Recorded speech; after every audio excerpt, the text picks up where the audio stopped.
নারায়ণগঞ্জের রূপগঞ্জে পুলিশের উপর হামলা চালিয়ে ডজনখানেক মামলার ওয়ারেন্টভুক্ত পলাতক আসামি ও উপজেলা যুবদলের যুগ্ম আহ্বায়ক শামীম মিয়াকে ছিনিয়ে নেওয়ার অভিযোগ পাওয়া গেছে।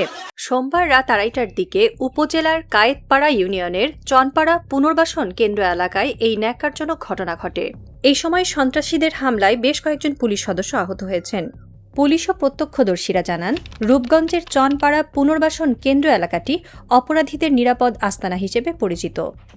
এখানে দীর্ঘদিন ধরে হত্যা, মাদক ও অস্ত্র ব্যবসা সহ নানা অপরাধ সংগঠিত হয়ে আসছে।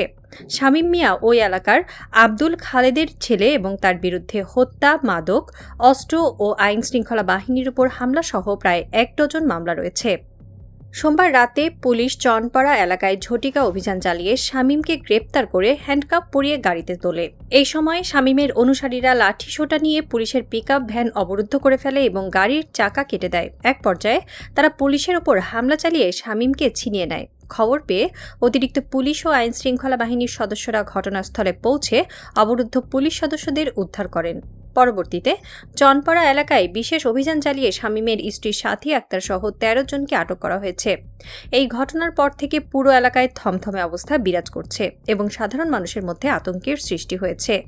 নারায়ণগঞ্জ জেলা পুলিশের সিনিয়র সহকারী পুলিশ সুপার মেহেদী ইসলাম জানান, ওয়ারেন্টভুক্ত আসামি শামীমকে গ্রেপ্তার করা হলে তার অনুসারীরা মব সৃষ্টি করে পুলিশের উপর হামলা চালায় এবং তাকে ছিনিয়ে নেয়।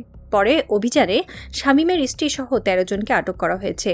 স্থানীয় আরও কিছু মাদক ব্যবসায়ী এবং স্থানীয় কিছু জনগণ নিয়ে পুলিশের সরকারি কাজে বাধা দেওয়ার চেষ্টা করে এবং পুলিশের সাথে এক পর্যায়ে একটু ধস্তাধস্তি হয়। এই ধস্তাধস্তিতে আমাদের বেশ কয়েকজন পুলিশ সদস্য আহত হয়েছে। তারা আমাদের রূপগঞ্জ স্থানীয় হাসপাতালে চিকিৎসা নিয়েছে। আচ্ছা, র্যাব এবং বিজিবি পরবর্তীতে সকালে আমাদেরকে সাপোর্ট দেয়।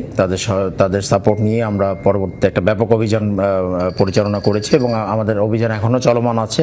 এই ঘটনায় রূপগঞ্জ থানায় মামলার প্রস্তুতি চলছে। নারায়ণগঞ্জ সমাচারের সাথে থাকার জন্য ধন্যবাদ। লাইক, কমেন্ট ও শেয়ার করে পাশে থাকুন।